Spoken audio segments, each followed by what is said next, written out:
Sampurasun, mugi rahayu sagung dumadi. Upeti Raja-Raja Nusantara sebagai tanda takluk pada Kekaisaran Tiongkok. Kisah para Raja Nusantara yang mengirimkan upeti ke negeri Tiongkok telah tercatat dalam sejarah. Sebut saja mulai dari Kerajaan Tarumanegara, bahkan sejak zaman Salakanegara telah mengirimkan upeti ke negeri Tiongkok atau Cina. Pun demikian, raja-raja berikutnya seperti Kerajaan Sunda Galuh, Mataram Kuno atau Medang, Kahuripan, Singasari, Majapahit, dan lain-lain. Sejarah hubungan Tiongkok dan Indonesia telah berlangsung sekitar 2000 tahun, dimulai sejak dibukanya jalur sutra laut di zaman dinasti Han sejak 206 sebelum Masehi hingga 220 Masehi. Seperti halnya pengiriman utusan, pengiriman upeti dari Raja-Raja Nusantara ke Kaisar Sejagat di Tiongkok merupakan tradisi yang lazim dilakukan kala itu. Apakah pemberian upeti itu merupakan tanda takluknya Raja-Raja Nusantara pada Kaisar Tiongkok? Untuk itu, kita mulai dari pengertian upeti. Dalam Kamus Besar Bahasa Indonesia, upeti ialah uang atau emas dan sebagainya yang wajib dibayarkan atau dipersembahkan oleh negara-negara kecil kepada raja atau negara yang berkuasa atau yang menaklukkan. Kedua, uang dan sebagainya yang diberikan atau diantarkan kepada seorang pejabat dan sebagainya dengan maksud menyuap. Upeti adalah harta yang diberikan suatu pihak ke pihak lainnya sebagai tanda ketundukan dan kesetiaan atau kadang-kadang sebagai tanda hormat. Dalam sejarah, upeti biasanya diminta oleh negara yang kuat kepada negara-negara sekitar yang lebih lemah, negara bawahan, serta wilayah-wilayah taklukannya. Demikian jika kita mengacu pada definisi Kamus Besar Bahasa Indonesia KBBI. Mengutip Setiawan dalam jurnal kompilasi hukum bahwa di era Majapahit, pajak atau upeti sebagai bentuk rasa penundukan diri pada sang penguasa dalam bentuk pengkastaan, dan apa dampak pemungutan pajak atau upeti pada kerajaan Majapahit, yaitu untuk membangun ekonomi wilayah kekuasaannya. Sedangkan Raja Sunda atau Tohaan di Sunda atau Pajajaran menerima pemberian dari wilayah kekuasaannya yang disebut upeti sebagai seba. Ada perbedaan kata seba dan pamwat. Seba dapat diartikan sebagai pajak, sedangkan pamwat sebagai retribusi. Misal sebagai biaya keamanan atau uang masuk barang ke pelabuhan dan lain-lain. Mari kita telisik lebih jauh. Dalam naskah Sunda kuno, Perjalanan Bujangga Manik menyebutkan bahwa beberapa barang berharga yang digunakan kerajaan Sunda berasal dari Tiongkok sebagai upeti dari negeri seberang. Pamuat ti alas pentas, artinya Pajajaran menerima upeti dari pentas, yaitu dari negeri Tiongkok. Apakah Tiongkok di bawah kerajaan Sunda atau sebaliknya? Kita telisik lebih jauh. Selain sebagai negeri yang menjadi mitra dalam berbagai interaksi sosial, ekonomi, dan budaya, Tiongkok juga disebutkan sebagai salah satu ancaman bagi kedaulatan negeri pada masa kerajaan Sunda masih berdiri. Naskah Amanat Galunggung menyatakan bahwa salah satu tempat yang harus benar-benar dijaga dari serangan musuh adalah Kebuyutan Galunggung. Beberapa negeri yang dianggap ancaman terhadap kedaulatan kerajaan Galunggung adalah Sunda, Jawa, Baluk, Cina, Lampung, dan negeri lain yang masih memiliki hubungan kekerabatan. Hubungan Tiongkok dengan Sunda telah terjalin sejak abad ke-7 Masehi dengan adanya pengiriman utusan-utusan dari Tarumanegara ke Tiongkok. Hubungan Tiongkok dan Sunda mengalami masa perkembangan pada abad ke-16 dan 17 dengan bukti-bukti yang ditemukan pada naskah-naskah Sunda kuno. Pengetahuan masyarakat Sunda pada abad ke-16 dan 17 tentang Tiongkok membuktikan bahwa mereka telah saling mengenal melalui bahasa, peradaban, produk-produk berkualitas tinggi, politik, dan kepandaian. Catatan-catatan informasi Tiongkok tentang wilayah di Samudra Timur dan Barat sebagai sebuah istilah untuk menunjukkan wilayah Nusantara dan Taiwan selalu diakhiri dengan catatan wilayah tersebut menyerahkan upeti kepada Kaisar Tiongkok.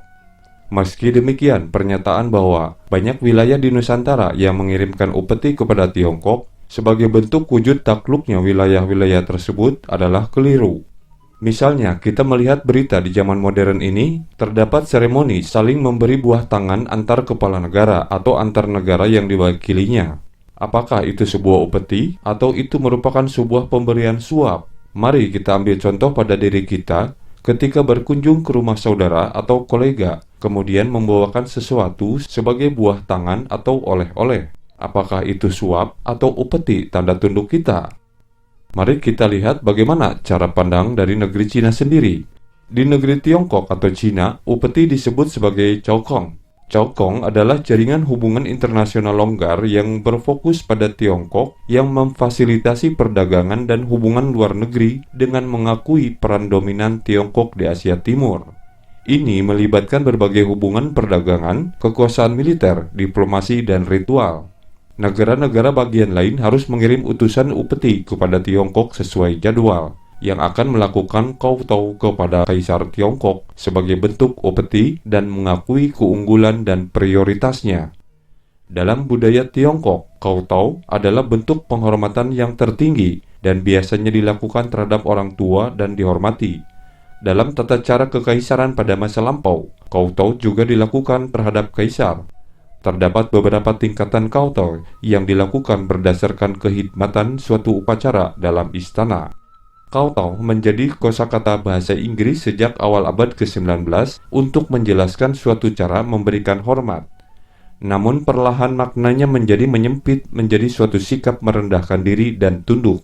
Orang Barat yang pertama kali menyaksikan cara kowtow menganggap hal tersebut sebagai praktek pemujaan, walau sebenarnya dalam tradisi Tionghoa tidak selalu bermakna religius. Oleh karena itu, pengertian upeti di zaman sekarang, kita kebanyakan mengambil dari cara pandang Barat. Kowtow seringkali dalam tata caranya bersujud kepada kaisar, dan hal ini banyak ditolak oleh beberapa duta besar saat itu.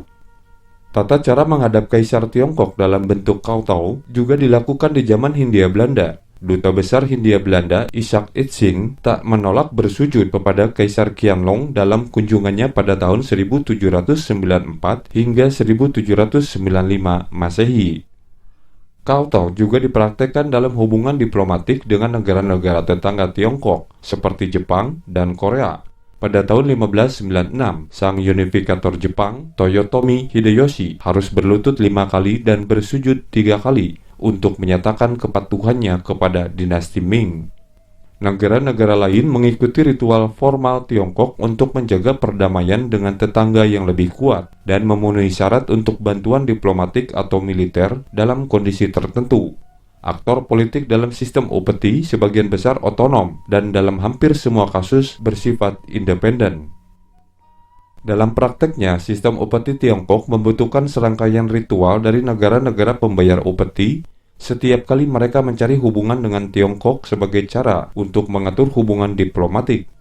Menurut Profesor Liang Liji dalam bukunya Relasi Upeti ke Mitra Strategis 2000 tahun perjalanan hubungan Tiongkok-Indonesia, menjabarkan secara lengkap apa yang sebenarnya terjadi di zaman itu.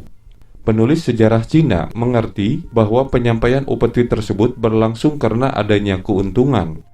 Pada 1443, Gubernur Kanton melaporkan bahwa utusan dari Indonesia atau Nusantara saat itu memakan biaya negara terlalu banyak, sehingga Kaisar Tiongkok menyampaikan upeti cukup 1 kali saja dalam setahun. Dengan membatasi pemberian upeti, terlihat bahwa upeti bukan merupakan bentuk wujud tunduk sebuah negara. Upeti merupakan bentuk pemberian barang-barang berharga kepada sebuah negara. Negara yang menerima juga akan memberikan balasan dengan memberikan barang-barang yang mewah. Ketika utusan telah diterima, utusan-utusan yang biasanya diikuti saudagar-saudagar swasta diberi kesempatan berniaga. Dari kisah tersebut, pemberian upeti merupakan salah satu strategi untuk memasarkan produknya ke suatu negara agar diterima oleh pejabat negara lain, dan bukan merupakan bentuk ketundukan sebuah negara. Tradisi tersebut merupakan salah satu tradisi kuno perdagangan di Asia. Dengan mengenakan produk tersebut oleh para pejabat pada masa itu, maka masyarakat umum akan mengikutinya. Kalau zaman sekarang disebutnya sebagai trendsetter.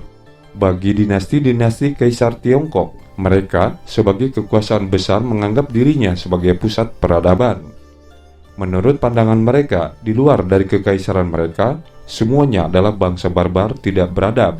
Oleh karena itu, bahasa, tulisan, karya seni, dan budaya yang unggul semua dimiliki oleh Kekaisaran Tiongkok. Pembenaran keunggulan itu adalah diterimanya atau tersebarnya seni budaya mereka ke peradaban lain di sekitarnya. Konsekuensi dari pandangan tersebut membuat Kekaisaran Tiongkok tidak mengakui adanya peradaban lain yang bisa membuat produk lebih unggul dari mereka. Oleh karena itu, terjadi kebingungan ketika mereka membutuhkan suatu produk atau barang yang harus diimpor dari luar, karena ternyata tidak bisa mereka buat atau produksi sendiri di dalam negeri. Seperti halnya kuda dari Asia Tengah yang lebih kuat, berbagai batu permata, dan berbagai jenis armor dan persenjataan dari barat yang dibawa melalui jalur sutra. Hal ini berpotensi membuat malu kekaisaran karena harus mengakui kalau ada peradaban lain yang bisa memproduksi barang lebih unggul daripada mereka. Sehingga mau tidak mau harus mengakui adanya saingan yang dalam beberapa hal bisa dibilang selevel atau sederajat dengan mereka. Karena itu, untuk menyelamatkan muka, sistem upeti pun diubah. Bagi rakyat awam, mereka sekedar melihatnya sebagai tradisi upacara megah, satu atau beberapa kali dalam setahun di mana kaisar akan menerima rombongan besar dari banyak kerajaan luar yang semuanya membawa harta kekayaan mereka sebagai upeti. Tampak kemegahan dari kekaisaran yang membuat rakyatnya senang dan bangga, tetapi hal ini hanyalah sebuah kedok politis. Pada kenyataannya, jauh hari sebelum upacara pemberian upeti tersebut berlangsung, utusan kedua belah pihak akan bertemu secara rahasia. Dari sisi kekaisaran akan menyerahkan daftar barang yang mereka butuhkan, lalu dari sisi kerajaan luar mereka akan menyanggupi entah sebagian atau keseluruhan dari permintaan tersebut.